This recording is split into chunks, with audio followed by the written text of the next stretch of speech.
Modern ആക്ഷനായിട്ട് വേണ്ടി ഈ കഥ ഒരു പഴയ കഥയായിട്ട് ടെൻഷൻ ഉണ്ടായിരുന്നു.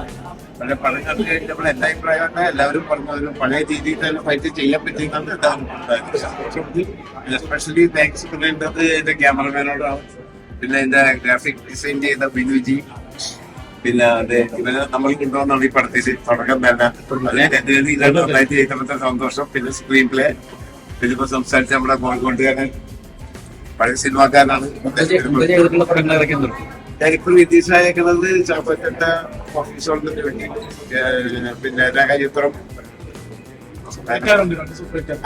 അതെ, ഇപ്പൊ സുരേഷനും മധു സുരേഷിനും പിന്നെ അങ്ങനെ നടന്നു.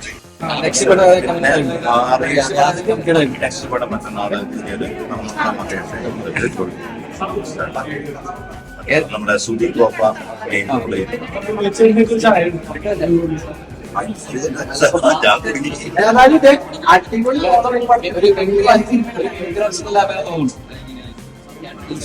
നമ്മള് ഈ പിന്നെ ആണെങ്കിലും ബാർബർ ഷോപ്പ് പോലുള്ള സ്കിറ്റുകളെല്ലാം അല്ലേ ചെയ്ത് അങ്ങനെയുള്ള നമുക്ക് ഇങ്ങനെ ഒരു നമുക്ക് ഇങ്ങനെ ഒരു സാധനം ചെയ്യാൻ പറ്റുന്നു അവനെ വിളിച്ചത് എനിക്ക് ഇതിന്റെ ചീഫ് അസോസിയേറ്റ് ആയിട്ടുള്ള രജിലേട്ടനാണ്.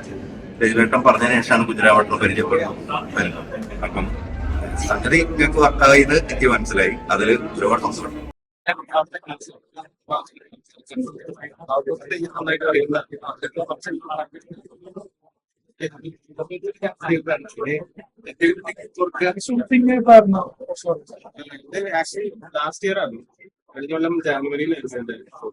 അതിനകത്ത് ലാസ്റ്റ് എൻഡിൽ വരുന്ന കാന്താരയുടെ ഒരു ഇമ്പാക്ട് ഉണ്ടായിരുന്നു. അതെ, ആ പെർഫോമൻസ് എങ്ങനെയായിരുന്നു അതിന്റെ നിങ്ങൾക്കുള്ള സീക്വൻസ് ചെയ്ത് കാന്താര പോലെയൊക്കെ തോന്നി? വോയിസ് ഒക്കെ വരുന്ന കാന്താരയിൽ സെയിം വോയിസ് വരുന്നത്. നിങ്ങൾ നാട്യധർമ്മിയിലുള്ള തന്നെയാണോ ആ പെർഫോമൻസ് കണ്ടപ്പോൾ തോന്നിയത്? അതായത് തിയേറ്റർ ആർട്ടിസ്റ്റ് ആണോ? അല്ല, പിന്നെ എങ്ങനെയാ അത്? ആ ക്ലൈമാക്സിലെ സീക്വൻസ് എങ്ങനെയാ? അത് പഠിച്ചോ? അത് എങ്ങനെയാണ് അതിന്റെ തെയ്യത്തിന്റെ? ആ സമയത്ത് അവിടെ കുറച്ച് പറഞ്ഞു, പിന്നെ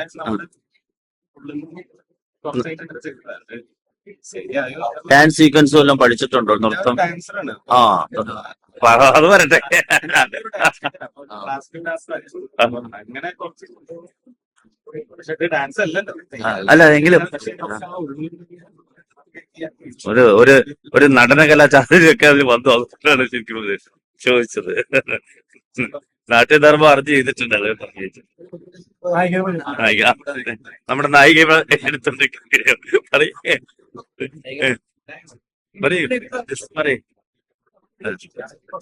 നായികയോ ആദ്യമായിട്ടല്ല കേട്ടാ, ഇതിലാ പുതുമുഖ നായികയല്ല. ഇത് വേറെ ഏതൊക്കെ പടം ചെയ്തിട്ടുണ്ട്?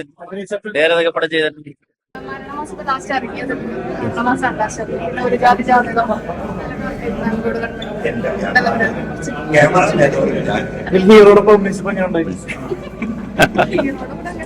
ആദ്യമായിട്ടാണെന്ന് പരിചയപ്പെടുന്നത്. പിന്നെ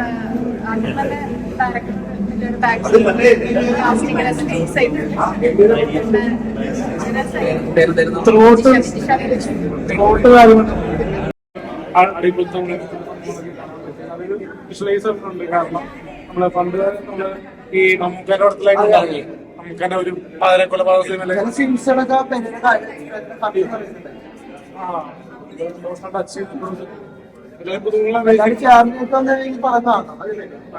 കാരണം പഴയ നമ്മുടെ സമ്പ്രാക്കന്മാര് അല്ലെ അത് പറയും. സമ്പ്രാക്കന്മാരെ കൂടി ചെയ്തതും അതിമോയായിട്ട് കൂടിയാണ്. ചിരിക്കാറുണ്ട്, ചിരിക്കാറൊന്നുമില്ല. ജീവിതത്തിലെ സംഭവങ്ങൾ നമുക്ക് പാട്ടുകൾ എങ്ങനെയുണ്ട്? പാട്ടുകളൊക്കെ കേട്ടിട്ടുണ്ട്. ഫൈറ്റ്, മറ്റേ അസ്ത്രസുഹൃത്തുക്കളുടെ ഫൈറ്റ് ഒക്കെ. പത്തനംതിട്ടയിലെ അഭിനേതാക്കൾ എങ്ങനെയുണ്ട്? പുതുമുഖങ്ങളാണ്. നന്നായി. കാരണം എന്താ വെച്ചാൽ ഒരുപാട് കുറെ ആൾക്കാർ സിനിമയിലേക്ക് വരണമെന്ന് ആഗ്രഹിക്കുന്നവരുണ്ട്. അപ്പൊ അതേപോലെ ഇതിനകത്ത് പുതിയായിട്ട് ഏതായാലും സിനിമ ഫാമിലി ആയിട്ട് വന്നിരുന്ന് കാണാം അല്ലെ. വയലൻസ് ഉണ്ടെങ്കിലും കാണിച്ചിരിക്കാം. കുറച്ച് അതിന് വലുതായിട്ടില്ല, എന്നാലും കണ്ടിരിക്കാം. അത്ര ഇല്ല എന്നാലും അതുപോലെ സ്ക്രിപ്റ്റ് DOP എഡിറ്റിംഗ് എല്ലാം സ്ക്രിപ്റ്റ് എഡിറ്റിംഗ് ആണെങ്കിലും മിക്സിംഗ് ആണെങ്കിലും എല്ലാം നല്ല ഡയറക്ഷൻ പിന്നെ മറ്റേ വിഷ്വൽ എഫക്ട്സ് ആണെങ്കിലും എല്ലാം നമ്മൾ ഒരു തെയ്യത്തിനെയൊക്കെ പറയുന്ന പഴയ കാലത്ത് ഒരു ഗ്രാമപ്രദേശം ഫുള്ള് കാണും. പുള്ളിക്കന്റെ ഒക്കെ കാണിക്കുന്നുണ്ട്. അതൊക്കെ നല്ല തർപ്പടായി പോയിട്ടുണ്ട്. പുള്ളിക്കന്റെ കാണുന്ന സിനിമ പേടിയാവും. പേടിയാണ്. ഹൊറർ ഫാമിലി ഫോറസ്റ്റ് തന്നെ പറയും. എല്ലാവരും ഫാമിലി പടം കാണും. ടെക്നിക്കൽ സൈഡിൽ നിന്ന് എല്ലാവരോടും ഇതിനകത്ത് അഭിനയിച്ചിരിക്കുന്ന ആൾക്കാരോടും കൂടിയാണ് ഏറ്റവും നന്ദി പറയാനുള്ളത്. അതിനേക്കാളുപരി നമ്മുടെ പത്താംഗം പ്രദേശത്തുള്ള ആളുകളൊക്കെ അവരുടെയൊക്കെയാണ് ഏറ്റവും കൂടുതൽ ഒരു പ്രൊഡ്യൂസറിന്റെ ഭാഗത്ത്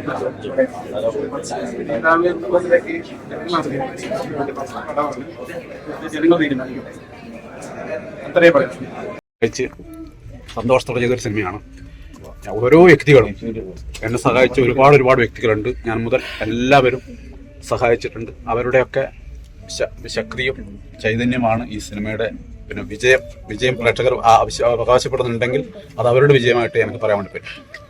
സിനിമയെക്കുറിച്ച് കൂടുതലൊന്നും അറിയാത്ത ഒരു നാട്ടിൻപുറത്തുകാരനാണ്. അപ്പോൾ നമുക്ക് പരിമിതികളുണ്ട്.